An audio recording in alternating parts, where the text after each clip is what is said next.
안녕하세요. 중국 현지의 실전 무역 22년째인 무역하는 다니엘입니다. 알리바바 거래에서 폭망한 사례 7개 중 5번째 사례를 소개하는 시간입니다. 이번 사례는 미국의 바이어 요청에 의해 진행되었던 건입니다. 영어권 국가의 바이어들은 언어적 편리성으로 인해 알리바바 플랫폼을 타국가에 비해 보다 적극적으로 비즈니스에 활용한다고 볼 수 있습니다. 아시다시피 중국의 공급자와 글로벌 구매자를 연결하는 알리바바의 B2B 플랫폼은 중국 버전인 1688.com과 글로벌 버전인 알리바바닷컴으로 구분이 됩니다. 알리바바의 중국 버전인 1688.com에는 공급기업 회원수가 글로벌 버전인 알리바바닷컴에 비해 10배에 육박하고 더 많은 상품과 기회를 제공하고 있지만 해외에서는 언어 소통의 이유로 국제 알리바바를 활용하는 경우가 월등히 더 많기도 합니다. 이 사례는 물품이 이미 미국으로 수입된 후 발생된 사태를 해결하기 위하여 저희 에이전트의 의뢰가 들어온 경우입니다. 의뢰인은 수개월 전 알리바바에서 수배한 제조업체에서 핫플레이트라는 제품을 수입하게 되었습니다.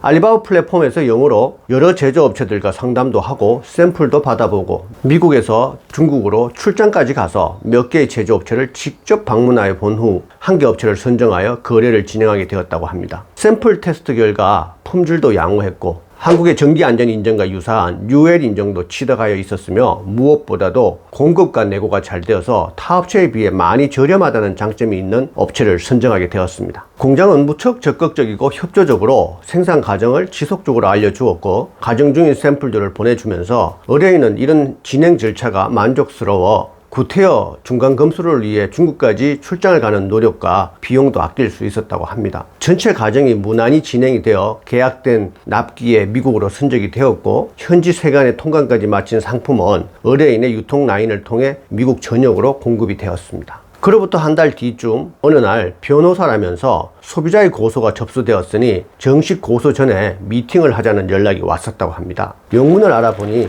소비자는 의뢰인 회사의 핫플레이트를 사용하다가 집안에 화재가 발생해 사람도 다치고 주방이 불에 타는 등 아주 위험한 상황을 겪었다면서 이에 대한 경제적, 정신적 피해에 대한 보상과 배상을 요구하는 것이었습니다. 확인을 하여 보니 실제로 화재가 있었으며 다행히 비치되어 있던 소화기로 진압이 되어 큰 피해까지는 가지 않았지만 가족들이 많이 놀랐었고 경미하지만 하상도 입었으며 주방 일부에 화재의 흔적이 남게 된 것도 사실이었습니다. 소비자의 주장은 핫플레이트는 일정 온도가 되면 자동으로 가열이 중지되어야 하는데 의뢰인의 핫플레이트는 온도 컨트롤이 되지 않아 지속적으로 온도가 올라가면서 스튜를 만들려고 올려둔 솥이 잠시 자리를 비운 사이에 지나치게 가열이 되어 솥과 주방을 태우면서 큰 화재가 될 뻔했다는 것이었습니다. 결국 적지 않은 손해배상을 해주고 고소를 무마시키기는 했지만 문제는 이후에도 동일한 불만이 여러 명의 소비자에게서 접수되어 제품을 수거하여 확인해보니 몇 번 사용하다 보면 온도 컨트롤이 되지 않아 무한 가열이 되는 결함을 발견할 수 있었습니다. 사용자가 가까이 있어 불을 낮추거나 끄거나 하면 문제가 되지 않겠지만 사용자가 곁에 없는 상태에서는 무한 가열되는 핫플레이트로 인해 큰 화재나 사고로 연결될 수 있는 심각한 문제였습니다.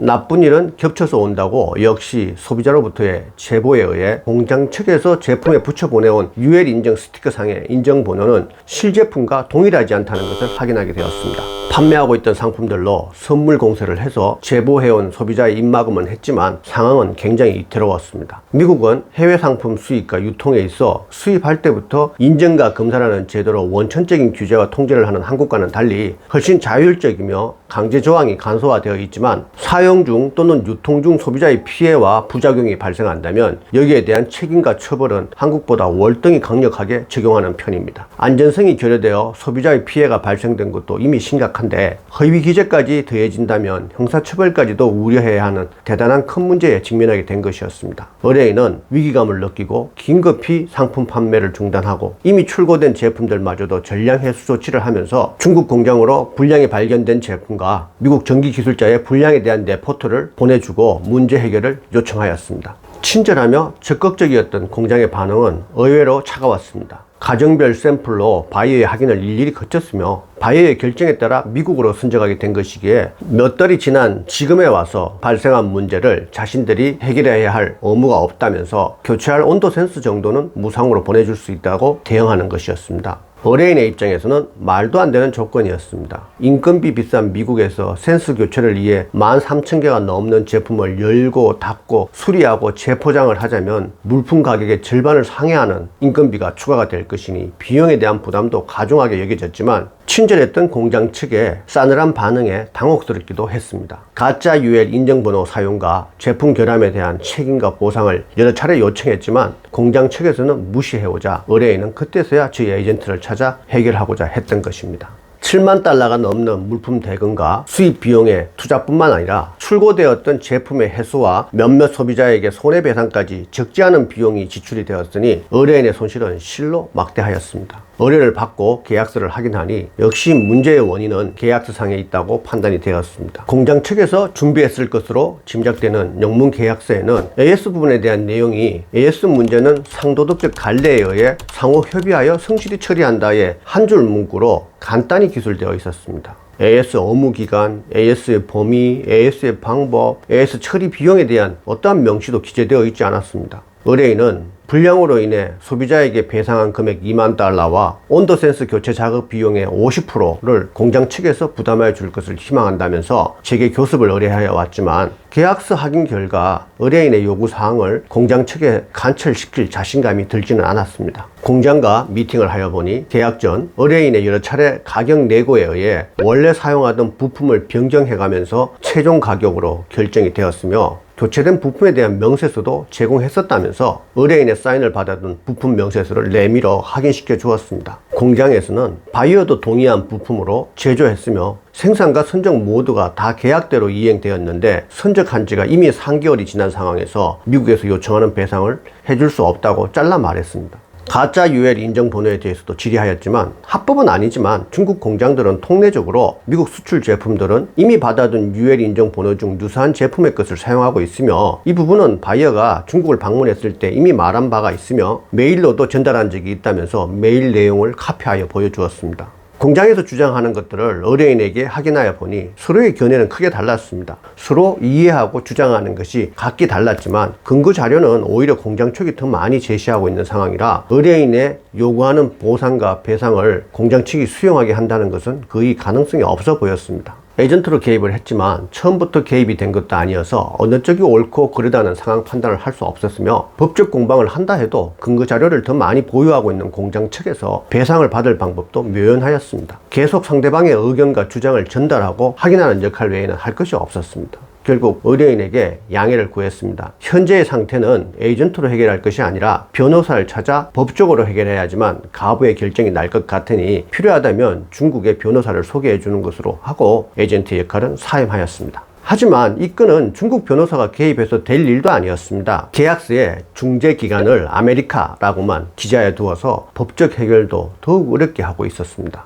계약 사항은 조항조항이 모두 중요하지만 대다수 사람들은 마지막 부분에 있는 jurisdiction이란 부분을 가볍게 넘기는 경향이 있습니다. 만약에 사태 시 법적인 중재를 어느 국가의 어느 지역에 있는 법원 또는 기관에서 할 것인가를 명시해야 하는 부분인데 구체적이지 않으면 불리하게 될 수도 있는 민감한 조항입니다. 이 사례처럼 jurisdiction 안에 아메리카라고 기재해 두면 결국 의뢰인의 거주 지역에 있는 법원이나 기관을 통해 법적 대응을 해야 하는데 미국에서 소송이 진행된다 해도 과연 중국 공장 측에서 미국에 있는 법원에 출석이라도 할 것인지 승소를 하였다고 하여도 공장 측에서 과연 미국 법원의 결과에 승복을 하고 이행을 할지도 고려해 봤어야 하는 것입니다. jurisdiction이라는 것은 재판 관할권 또는 중재 관할권이라고 하는데 반드시 공급자가 소재해 있는 지역으로 해야만 압박감과 강제성이 동반되는 것입니다. 10만 달러 이상의 손실을 보게 된 의뢰인에게는 안타까운 일이지만 이 사례는 의뢰인이 이길 확률은 무척 낮았으며 이긴다고 해도 공장 측의 보상을 받아내기가 어려울 것 같았습니다. 화재 위험에 불량품을 공급한 것은 분명 공장 측의 잘못이고 AS로 문제 해결과 배상을 해야 하는 것도 당연한 일이지만 이에 대한 책임을 거절하는 중국의 공장을 상대하는 것이 결코 쉽지 않아 보였습니다. 이 사례는 영어를 사용하는 아메리카인이 상대가 영어로 대화와 상담을 받아주는 편의함으로 중국과의 비즈니스를 너무 쉽게 받아들였던 것이 문제의 발단이 된 것입니다. 공장이 내민 표준계약서에 대책 없이 사인을 하고 가격에만 치중하여 품질을 신중하게 고려하지 않았으며 출고 전 현장 검수가 생략되었다는 것 등등 모두 바이어 측의 가실로 빚어진 결과라고 하겠습니다. 그 후 바이어는 미국에서 변호사를 선임하여 법적 해결을 추진하였다고 들었는데 결과는 듣지 않았지만 그다지 긍정적이지는 않았을 것 같습니다. 국제 비즈니스에서 언어가 능통하면 한결 수월한 것은 사실이지만 그렇다고 기본적인 과정들을 간과하면 안 됩니다. 세계 최대의 비즈니스 중개 사이트인 알리바바 플랫폼의 이용은 글로벌 비즈니스인들에게 많은 편의성을 제공하고 있지만 알리바바를 통한 거래에서 발생할 수 있는 리스크는 대비하셔야겠습니다. 가급적 현지 에이전트를 활용하여 영문 계약서가 아닌 중문 계약서, 표준 계약서가 아닌 구매자 위주의 상세 계약서를 체결하는 것부터가 리스크 방어의 시작이 아닐까 합니다. 무역은 선적으로 끝나는 일이 아닙니다. 수배, 검증, 계약, 감독, 검품, 선적, 보완의 전 과정을 성실히 수행할 수 있도록 준비해야만 하고 신중하게 감독하여야 합니다. 전문가의 도움으로 리스크에 대비하실 것을 적극 권장드립니다. 함께 하여 주셔서 감사합니다. 다른 주제로 곧 찾아뵙겠습니다. 무역하는 다니엘이었습니다.